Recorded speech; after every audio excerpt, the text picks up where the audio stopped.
Salam, hər vaxtınız xeyir, əziz izləyicilərimiz. Çox maraqlı bir layihə ilə görüşünüzə gəlmişik və layihəmizin elə ilk qonağı da çox maraqlı və çoxsaylı izləyicilər tərəfindən arzulanan Hacı Şahin Həsənlidir. Hacı, xoş gəlmisiniz. Çox sağ olun, təşəkkür edirəm. Necəsiz? Yaxşıyam, şükür Allah. İşləriniz necədir? Hər şey qaydasındadır, şükür, yaxşı. Çox şükür. Çox maraqlı bir zamanda sizinlə görüşdük və son zamanlar ümumiyyətlə istər mətbuatda, istər sosial mediada, istər elə insanların bir-biri ilə görüşəndə ünsiyyətlərinin, yəni mövzusu çox bayağı mövzulara çevrilib artıq. Biraz cəmiyyətdə sanki bir xaos yaşanır. Bir qədər istərdim bu barədə danışaq. Ümumiyyətlə səbəbi nədir? İnsanlar niyə, cəmiyyət niyə bu vəziyyətə gəlib çıxdı? Ümumiyyətlə, hər zamanda bu kimi hallar mövcud olur, istənilən cəmiyyətdə olur və sadəcə olaraq bu tip mövzular ümumiyyətlə bir diqqət cəlb edən mövzulardır. Bəli, cəmiyyətdə pozitiv dəyişikliklərlə yanaşı həmişə bir mənəvi aşınma da mövcud olur. Bu ümumiyyətlə dünyaya inteqrasiya edən dövlətlərdə, açıq cəmiyyətlərdə mövcud ola biləcək bir problemdir. Qapalı cəmiyyətlərdə yaxşı da, pis də qadağan olunur, amma açıq cəmiyyətlərdə belə deyək, pozitiv dəyişikliklərlə bağlı, inkişafla bağlı, eyni zamanda mənfi yönlü hadisələr də, tendensiyalar da olur cəmiyyətdə. Bunu müəyyən qədər normal qəbul etmək lazımdır, amma eyni zamanda da bu prosesin səbəblərini də araşdırmaq mümkündür. Yəni Hacı, razıyam sizlə qeyd elədiyiniz kimi, yəni bu cür cəmiyyətlər bu hallara rast gəlmək mümkündür.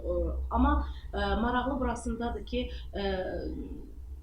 kifayət qədər cəmiyyətdə nüfuza sahib olan insanlar və hətta mətbuatın özü belə artıq sanki bu negativ halların bir əsrinə çevrilib. Məsələn, mən özüm izləyirəm, kifayət qədər nüfuz sahibi olan insanlar, ciddi işlə məşğul olan insanlar bu cür bayağı o trend deyirlər, trendə çevrilmiş məsələlərə reaksiya bildirirlər. Bunun özü bir qədər maraqlıdır ki, yəni ciddi bir insan necə o da bu yəni bayağılığın əsrinə necə çevrilə bilər? Eyni zamanda mətbuat. Ümumiyyətlə biz informasiya dövründə yaşayırıq və informasiya dövründə insan düşüncəsi ilə manipulyasiya imkanları da mövcuddur. Bilirsiniz, bəzi jurnalistlər peşəkar jurnalistika ilə yox, məhz belə qalmaqal yaradan və yaxud da hansısa bir sensasiya tipli xəbərlərə üstünlük verirlər. Çünki bu şəkildə, bu vasitə ilə oxucu sayını artırmağa çalışırlar. Ümumiyyətlə, dünyanın hər bir yerində bu tip mövzular daha çox diqqətin cəlb olunmasına səbəb olur və burada da oxucu sayını artırmaq üçün müəyyən məntiqsiz başlıqlar bəzən olur, diqqəti cəlb etmək üçün ən bayağı mövzular işıqlandırılır və cəmiyyətin də intellektual səviyyəsi aşağı olan hissəsini əvvəla bu proses öz təsiri altına alır. Bundan sonra da müəyyən mənada gündəm yaranır və istər-istəməz həmin dediyiniz intellektual kəsim də buna münasibət bildirməyə bəzən məcbur olur. Necə ki, biz bu mövzunu müzakirə edirik. Yəni, bilirsiniz, bəzən deyirlər cəmiyyətdə olan reallıqları işıqlandırırıq, amma mən düşünürəm ki, mətbuatın funksiyası təkcə həmin obyektiv reallığı işıqlandırmaq deyil, bəzi negativ halların bəzən də üstündən sükutla keçilməsinə ehtiyac var. Mütəxəssislər də sübut edir ki, məsələn, kriminal mahiyyətli xəbərlərin, kriminal tipli xəbərlərin daha çox tirajlandığı bir ölkələrdə həmin o cinayətə meyillilik daha çox artır. Mən demirəm kriminal xəbərlər olmasın, amma burada müəyyən bir qaydaların olması yaxşı olar. İstənilən bir kriminal xəbərin işıqlandırılması, bəzən cəmiyyətə xas olmayan müəyyən əxlaqa zidd əməllərin işıqlandırılması və tirajlanması müəyyən mənada cəmiyyətə də neqativ təsir göstərir. Çox doğru yanaşdınız. Mən düşünürəm ki, bəzən istər kütləvi informasiya vasitələrində qeyd edirlər ki, hardasa nələrisə ifşa etməklə məşğuluq. Yəni ifşa edirik bir güzgü kimi. Baxın, cəmiyyət budur, bu sözü gedən bayağılıqlar. Amma bəzən o ifşa dediyimiz özü təbliğat rolunu. Bəli. Mən də onu demək istəyirdim ki, Bəli, məsələn bu son günlərdə sosial şəbəkələrdə yayılan videolar geniş müzakirəyə səbəb oldu və buna da qanuna müvafiq olaraq tədbirlər görüldü. Yəni Amma doğrudan da bu dərəcədə, yəni bir sayt bir gün ərzində 10 xəbərlə tirajlayaraq, yəni daxilinə baxırsan, yəni mahiyyət etibarilə digərindən bir saat əvvəl verdiyi xəbərlə heç bir fərqi yoxdur. Yəni tirajlamaq nəyə lazımdır? Bəli, əslində əsasən məsələnin təqdim olunmasından çox şey asılıdır və bəzən də güya ki, məsələn, hansısa mövzu, hansısa jurnalist tərəfindən və yaxud sayt tərəfindən tənqid olunur, əslində isə məqsəd onun təbliğ olunması olur dolayı yollarla. Ona görə də ümumiyyətlə informasiya sahəsində çalışan insanlar, mən bunu dəfələrlə demişəm ki, öz məsuliyyətlərini anlamalıdırlar ki, jurnalistlik mənim düşüncəmə görə müqəddəs peşələrdən biridir. Çünki təkcə reallığı işıqlandırmaq yox, həm də cəmiyyətin inkişafına səbəb olan mövzuları işıqlandırmağa ehtiyac var. Bəli, məsələn, səhərdən axşama qədər hansısa faciələr haqqında danışılırsa, gözümüzü açan andan hansısa bir cinayətlər, faciələr haqqında geniş danışılırsa, bu insanlara mənfi əhval-ruhiyyə yaradır. Ona görə də cəmiyyətin inkişafına stimul verən, gənclərin belə deyək, fəallığına səbəb olan hansısa bir müsbət nümunəvi əməllər də az deyil. Sadəcə olaraq onlar bəzən işıqlandırılmır və bəzən çox vaxt neqativ axtarılır və neqativ daha çox qabardılır və ictimai rəyi bu şəkildə formalaşdırmaq cəhdləri olur və cəmiyyətin sanki tam şəkildə tənəzzül etməsi görüntüsü yaranır. Mən bu fikirdə deyiləm. Yəni ümid var deyilsiniz. Bəli, ümid var, çünki mən gənclərlə təmasda oluram. Təkcə inanclı gənclərdən söhbət getmir. Düşünə bilərsiniz ki, bəli, məsələn, mən öz fəaliyyətimə uyğun olaraq ancaq inanclı insanlarla, xeyr, mən Azərbaycan gəncləri haqqında ümumiyyətlə nikbin əhval-ruhiyyədəyəm, amma bu o demək deyil ki, biz bu məsələlərdə belə deyək, arxayınlaşaq və bu proseslərdə öz məsuliyyətimizi dərk eləmək. Bəli, bizim intellektual gənclərimiz var, yüksək təhsil göstəriciləri olan gənclərimiz var, müxtəlif sahələrdə uğur qazanmış, yeniliklərə imza atmış gənclərimiz var. Bununla yanaşı belə bir neqativ tendensiya da var. Əsas məsələ budur ki, biz bunu hansı yöndən işıqlandıracaq, hansını nümunə olaraq təqdim edəcək. Məsələn, intiharlarla bağlı həddindən artıq çox danışılanda intihar edən cəmiyyətdə bir qəhrəmana çevrilə bilir. Bu keçmiş tarixi, yəni yaxın tariximizdə də olmuşdu. Yəni, bəzi mövzular var ki, onların üzərindən sükutla keçmək yaxşıdır. Bununla əsaslandırmaq düz deyil ki, cəmiyyətdə onsuz da bu var. Bəli, cəmiyyətdə çox şey ola bilər, amma vacib deyil cəmiyyətdə olan hər bir şey geniş şəkildə işıqlandırılsın və bir nümunəyə, örnəyə çevrilsin. Və bir daha deyirəm, mətbuatın missiyası da bundan ibarət deyil. Mətbuat insan formalaşdırır, insanın dünya haqqında, yaşadığı ölkə haqqında təsəvvürlərini formalaşdırır. Kitab kimidir və ona görə də jurnalistlərin məsuliyyəti həddindən artıq çoxdur. Əlbəttə, bu məsələlər müəyyən qədər inzibati yollarla da tənzimlənir, qanunverici ilə də tənzimlənir. Hansısa bir məhdudiyyətlər də qoyula bilir, amma o zaman da bilirsiniz, başqa mövzular ortaya gəlir ki, hansısa məhdudiyyətlər tətbiq edilir filan. Ona görə də bu məsələdə mənə elə gəlir ki, söz azadlığına. Bəli. Ona görə də bu mövzularda daha çox medianın üzərinə, mətbuatın üzərinə məsuliyyət düşür və professional jurnalistika inkişaf eləməlidir. Professional təkcə ona o anlamda demirəm ki, məsələn, birinin ixtisası jurnalistlikdir, xeyr. Yəni professionallıq bəzən təhsildən də asılı olmur. Yəni həmin o peşənin mənimsənməsi ilə bağlıdır. Jurnalistikanı bitirmək önəmli deyil. Önəmli deyil, bəli. Ona görə professionallıq insanın məsələlərə obyektiv yanaşması, elmi yanaşmasından asılıdır və təəssüf ki, belə jurnalistlərin sayı o qədər də çox deyil. Çox təəssüf, təbii ki, mən bu yaxınlarda bir tədbirdə oldum, elə mövzumuza çox yaxın bir məsələdir, söhbətdir. Sırf Qarabağ və Xocalı faciəsi ilə bağlı bir ekran işinin təqdimatı idi. Mən deyim ki, orada 2 televiziya və məndən başqa heç bir jurnalist yox idi. Çox üzücü bir vəziyyət yaranmışdı orada. Mən çox həddindən artıq orada deyərdim ki, utanç hissi keçirdim. Hansı ki, kinoteatrlarda, o Rasim Balayevin sözü olmasın, hır-hır filmlərin təqdimatlarında, qala gecələrində yüzlərlə jurnalist görürük, amma Qarabağa aid olan bir ekran işinin təqdimatında özdə Beynəlxalq Mətbuat Mərkəzində təqdim olunmuşdu. Bütün media qurumlara oradan xəbər göndərilir tədbirlə bağlı. Yəni jurnalist demək olar ki, yox idi. yox idi. Bir mən idim, bir də 2 televiziya kanalı var idi. Onlar da bir süjet hazırlayıb getdilər. Yəni belə doğrudan da çox üzücüdür. Həqiqətən çox üzücüdür. Hacı, bir qədər də istəyərdim, mən bilirəm ki, siz poeziyanı çox sevirsiniz. Xüsusilə də qəzəlləri çox sevirsiniz və Nəsimiyə də xüsusi bir simpatiyanız var. Bir qədər cəmiyyətdə artıq o da trendə çevrilib. Nəsimi, İmadəddin Nəsimi mənim düşüncəmə görə ümumiyyətlə bir xalqa məxsus olan elə sərvətlər var ki, onlar sanki bir tabudur, toxunulmazdır. Bilmirəm, sizin fikriniz necə olacaq? Məhz İmadəddin Nəsimi də mənim aləmimdə o tabulardan biridir. Çünki İmadəddin Nəsimi yaradıcılığı özü sanki bir xəzinədir Azərbaycan ədəbiyyatı üçün. Son zamanlarda, son aylarda sanki bizim o tabumuza da toxundular. Yəni xələl gətirildi, belə deyək. Qısacası Nəsimini dövründə diri-diri dərisini soyanlar daha çox indikindən insaflı oldular. Siz necə düşünürsünüz? Yəqin ki, məlumatınız var. Bəzi mövzularla bağlı tabu məsələsinə gəldikdə mən düşünürəm ki, istənilən mövzu tənqidə açıq olmalıdır. Hətta dini mövzular belə.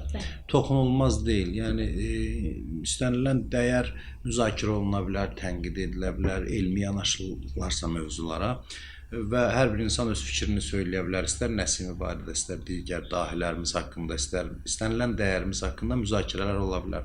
Amma onlara əl uzatmaq təhqir anlamında, onları cılızlaşdırmağa cəhd etmək anlamında olarsa, bu qətiyyən yol verilməzdir. Və Nəsimi ilə də bağlı, Nəsimi bizim dəyərimizdir və Nəsimi irfan ədəbiyyatının əsas nümayəndələrindən biridir. Bugün gənclərimizə məhz bu dahi şairlərimiz, dahilərimiz tanıtdırılmalıdır. Oradan da onların toxunduğu mövzular, onların mövzuları həmişə aktualdır. Bəşəriyyət üçün, ümumbəşəri mahiyyət kəsb edən mövzulardır və biz fəxr etməliyik ki, Nəsimi kimi bir dəyərimiz var. Və bu ildə Nəsimi ildirsə, Nəsimini gənclərimizə təqdim etməyə ehtiyac var. Bayaq söylədiyiniz həmin cəmiyyətdə olan o neqativ halların yaranmasında əsas səbəblərdən də biri. Bəzən insan cəmiyyətin ən azı bir kəsim əlbəttə öz kimliyini unudur. Öz kimliyini tanımayan bir insan, öz köklərinə bağlı olmayan insan özünü necə aparmağı da anlamayacaq. Yəni köklərə bağlılıq heç də geriyə boylanmaq deyil. Köklərə bağlılıq mühafizəkarlıq deyil. Yəni inkişaf zəruridir. Bu inkişaf etmədən, hərəkətdə olmadan mövcud olmaq mümkün deyil. Və Azərbaycanda cəmiyyət də məhz bu yolu tutub. Yəni biz dünyaya açılmışıq. Amma eyni zamanda da hər bir cəmiyyətin mənəvi immunitetini təmin edəcək dəyərlər olmalıdır. Kənar təsirlər, neqativ, mənfi təsirlərdən sığortalanmaq üçün bir dəyərlər sistemi cəmiyyətdə mövcud olmalıdır ki, cəmiyyət onun vasitəsilə öz mənəvi durumunu, sağlamlıq durumunu qoruya bilsin. Nəsimi də belə bir dəyərdir. Ona görə də onun hansısa bir əsəri təqdim olunarkən mütləq professional şəkildə təqdim olunmalıdır. Bayağılıq artıq burada sirayət eləsə, bu dözülməz bir haldır. Yəni, istənilən, belə deyək, xalqın mədəniyyətində, mədəniyyət demək olmaz, yəni bayağı sənət növləri mövcud olur. Biz hamıdan yüksək zövq, peşəkarlıq tələb edə bilmərik. Amma bilirsiniz, qalıb ki, əhalinin, gənclərin say nisbətində neçə faizi bu belə deyək, mövzulara diqqət edir, bu mövzuların təsirinə düşür. Bu önəmlidir. Biz çalışmalıyıq ki, bəli, cəmiyyətin, gənclərin xüsusilə əksəriyyəti bu kimi təsirlərdən özlərini sığortalasın. Bunun üçün isə həmin o dəyərlərin təqdim olunmasına ehtiyac var və bu tip yanaşmalar həmin o dəyərlərə göstərilirsə, ortaya qoyulursa, cəmiyyət öz münasibətini, ziyalılar öz münasibətini bildirməlidirlər və ən əsas da alternativ göstərmək lazımdır. Nəsimi ilə bağlı bu Nəsimi ilində müxtəlif tədbirlərin keçirilməsinə ehtiyac var. Bu işləri ziyalılarımız görsə yaxşıdır. Bu işlərlə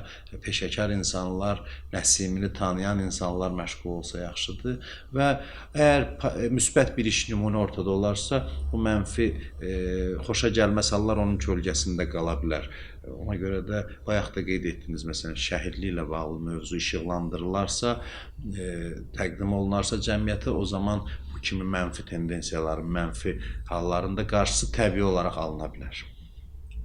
Yəni düşünürsünüz ki, alternativ müəyyən tədbirlər görülməlidir. Mütləq görülməlidir. Bax, gənclərdən qeyd elədiniz, Hacı, ki, gənclər xüsusilə elə yetişdirilməlidir ki, bu cür bayağılıqlardan uzaq olsun. Məsələn, evdə valideynlər uşaqlara, azyaşlılara, gənclərə, çünki bugün o qədər açıq bir dövrdə yaşayırıq ki, internetə açıq, bütün dünyaya açıq bir dövrdə yaşayırıq və istənilən evdə artıq bu yəni bu çıxış, bu mobil çıxış istənilən evdə həm uşaq üçün keçərlidir, həm böyük üçün, həm gənc üçün.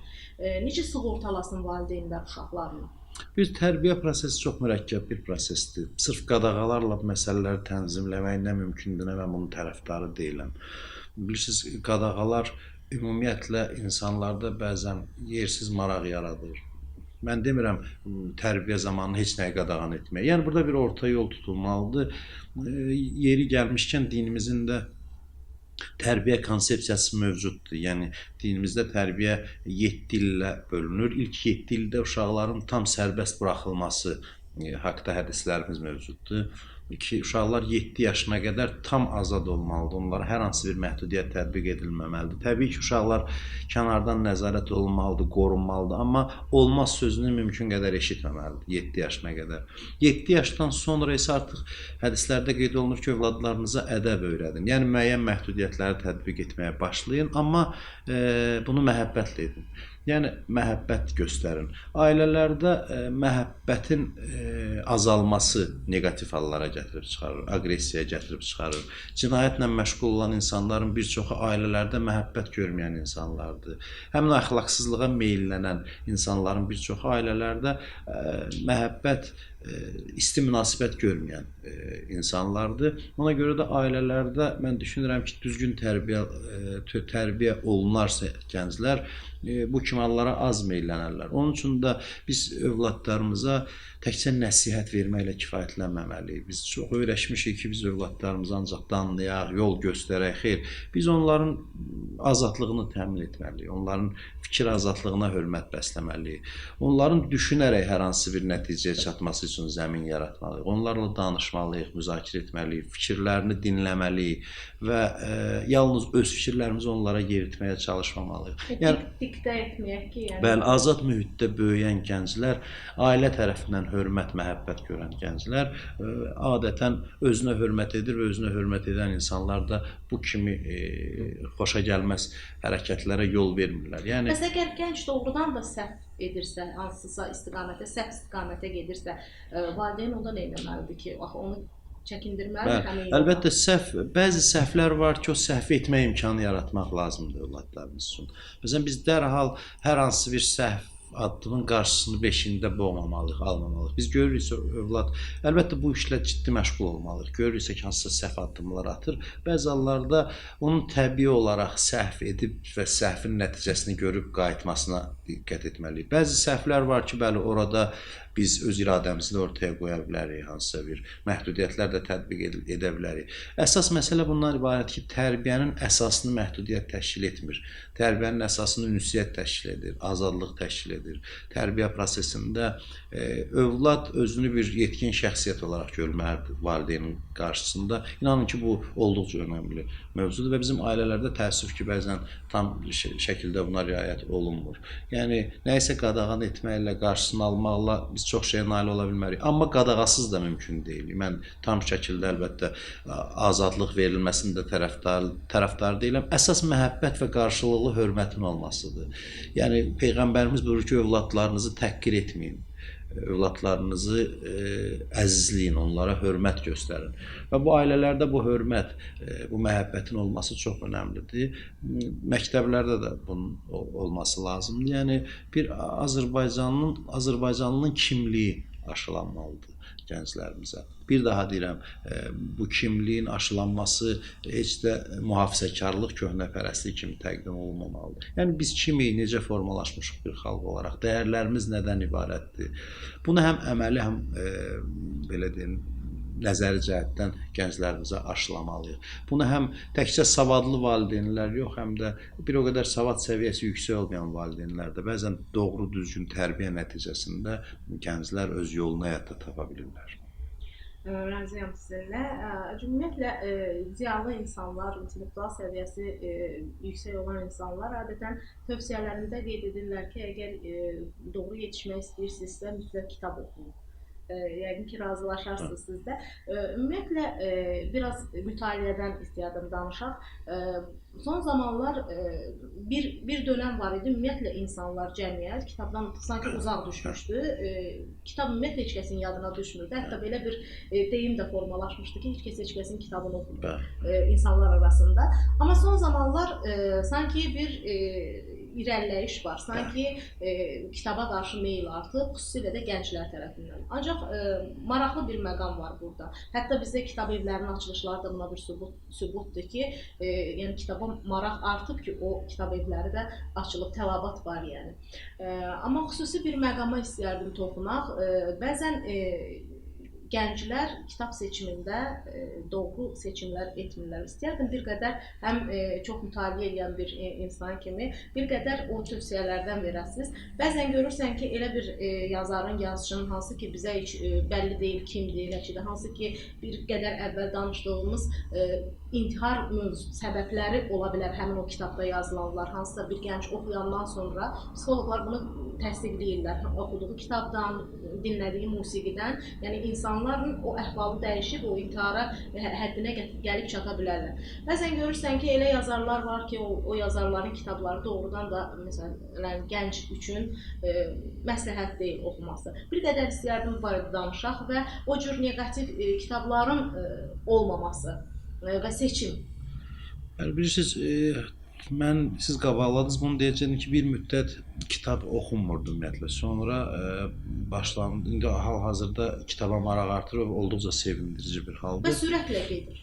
Bəli, amma bu səbəb də araşdırılmalıdır. Bilirsiniz, bəzən kitab oxumaq da cəmiyyətdə bir reytinq göstəricisi olur. Bəzən biz maddi məqsədlər üçün elmə təşviq edirik gənclərimizi. Yəni, maddi maraq təbii ki, həyatda mövcuddur. Yəni, biz maddi təminatı inkar edə bilmərik. İnsan maddi baxımdan təmin olunmağa çalışır. Amma bilirsiniz, var olmanın məqsədi insanlara aydın olarsa, bəzən kitab oxumaq, savadlı olmaq da bir maddi rəqabət predmetinə çevrilir və insanlar sanki elmli olmaqları ilə öyünmələri üçün, hansı cəmiyyətdə sırf maddi məqam əldə etmək üçün belə deyək, elm yarışına çıxırlar. Elmin özünün bütləşdirilməsinin əleyhinəyəm mən. Elm özü bir dəyərdir və elmsiz cəmiyyət məhvə məhkumdur, bu şübhəsiz belədir və biz elmə təşviq etməliyik. Gənclərimizin intellektual inkişafı olduqca zəruridir. Bu bütün mövzularda biz buna toxunduq. Amma bəzən elm məfhumu da istismar olunur. Elm hansısa maddi maraqlara çatmaq üçün bir vasitəyə çevrilir. Mən bunu çıxışlarımda da demişəm ki, məsələn, övladı dərs oxumağa təşviq etmək üçün deyir, oxumasan məsələn, hansısa peşələrin adını çəkir, süpürgəçi olacaqsan. Axı süpürgəçilik öz-özlüyündə bir hansısa bir nalayiq əməl deyil. O insan öz zəhməti ilə ruzi qazanırsa, cəmiyyətə xidmət edirsə, o da bir peşədir.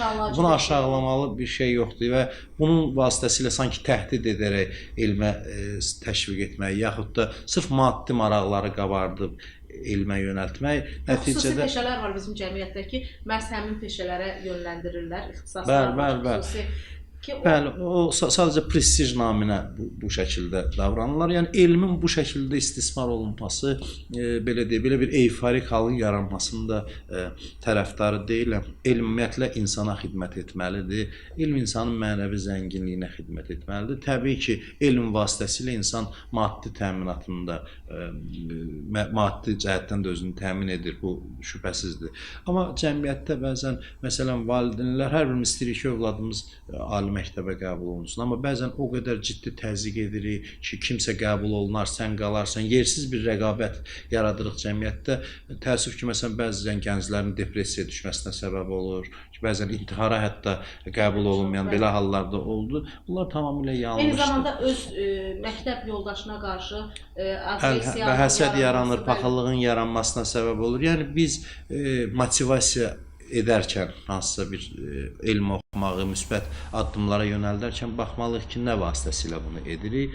Ona görə də cəmiyyətdə yəni kitab oxuyanların sayının artması çox yaxşıdır, amma bu gəlir mövzulara da təsir göstərir. Bəzən kitab oxumaq xatirinə kitab oxunur, bəzən hər insan bir neçə kitab qarşısına qoyub şəkil çəkdirib bunu sosial şəbəkəyə, bəzən bunu eləmək olar təşviq etmək üçün. Sadəcə bu niyyətdən asılıdır. Bəzən biz öz əməlimizi təbliğ edirik, bəzən özümüzü təbliğ edirik. Yəni qalıb, amma bəzi hallarda yəni bir qədər yaxşı görünmür bu kənardan. Yəni sanki elmdə bir necə deyim, bir maddi bir mövqeyə çevrilir elm oxumaq.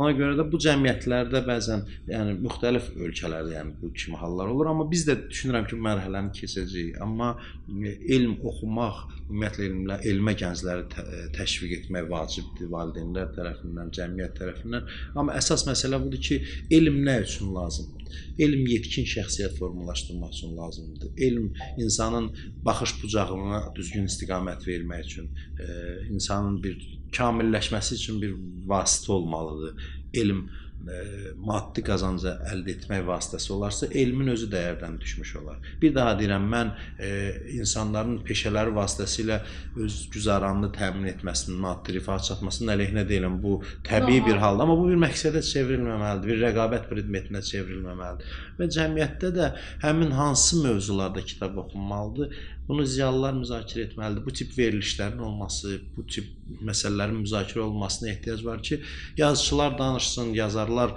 kitabları müzakirə etsin, gənclər də baxsın və istiqaməti götürə bilsinlər. Yoxsa bəzən, bəli, aylarını insan sərf edir mənasız bir mövzuya, lazımsız bir məsələyə, yəni ona heç bir faydası olmayan, sadəcə filan kitabı oxudum, cəmiyyətdə oturanda, müzakirə olunan zaman oxuduğu kitabların adını sadalamaq üçün bəzi kitabları oxuyurlar və mənasız vaxt itkisi olur. Bəzən də adlarını bilirlər. Adlarını bilirlər, oxumurlar. Yəni bunlar mən düşünürəm ki,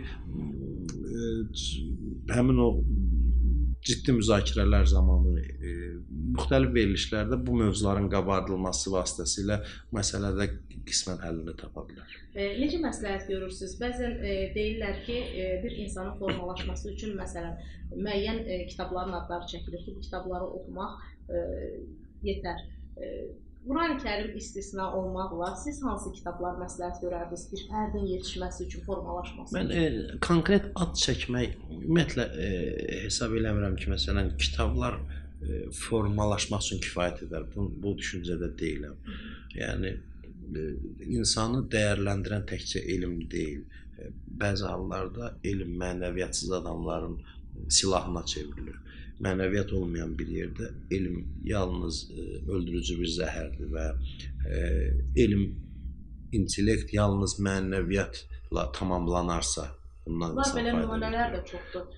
Bizim cəmiyyətdə ümumiyyətlə dünyada dediyiniz kimi, yəni elmli, intellektual səviyyəsi yüksək olan, amma mənəvi baxımdan cılız olan nümunələr çoxdur. Bu insanlar əksinə digər insanları tora salmaq, azdırmaq üçün elmlərindən bir silah kimi istifadə edir. Cəmiyyətdə özlərinə layiq olmadıqları, mənəvi baxımdan layiq olmadıqları yeri tuturlar. Ona görə mən hesab etmirəm ki, yalnız filan kitabları oxumaqla insan yetkin ola bilər. Mən özüm ən müxtəlif mövzularda kitablara müraciət edirəm. Yəni, həm ilahiyyat sahəsi ilə məşğul olduğum üçün bu mövzuda çox mütaliə etməliyəm və edirəm də bunu böyük bir həvəslə. Eyni zamanda Qərb fəlsəfəsini mütaliə edirəm. Təbii ki, mən rus dilində onu mütaliə edirəm, çünki yəni o kitablar əsasən rus dilinə tərcümə olunub. Qərb mədəniyyəti ilə, Qərb fəlsəfəsi ilə bağlı Qərb filosoflarının əsərlərini mütaliə edirəm və eyni zamanda da yerli müəllifləri demək olar ki, əsasən klassik ədəbiyyata daha çox üstünlük verirəm. Qəzəllərə, ümumiyyətlə təkcə qəzəl yox, ümumiyyətlə poeziyaya müraciət edirəm, amma ki, təəssüf ki, saat əzbər belə səsləndirmək lazım olmur. Yəni, düşünürəm ki, hansısa kitab adı heç vaxt, çox nadir hallarda tövsiyə edirəm, sadəcə olaraq insan özünə gərəkli mövzuları özü tapıb, kitab oxumaq xatirinə yox, kitab belə deyək, öz ehtiyaclarını təmin etmək üçün və məhz özünə gərəkli hesab etdiyi mövzulara müraciət etməlidir. Öz xalqının tarixi ilə bağlı gənclərimizə tövsiyə edərdim ki, kitablara müraciət etsinlər. Çox sağ olun, təşəkkür edirik qonağımız olduğunuz üçün. Çox sağ olun, dəvət etdiyinizə görə uğurlar arzu edirəm və elə ilk verilişdən də görünür ki, cəmiyyət üçün gərəkli mövzulara toxunursunuz və bu gün bu mövzuların müzakirə olunmasına ehtiyac var. Əslində biz çıxış yolları axtarırıq sual-cavab edərkən. Mən düşünürəm ki, çıxış yollarından biri də elə bu verilişlərin olmasıdır, bu mövzuların müzakirə edilməsi. Çox sağ olun, Sağ təşəkkür olun, edirəm.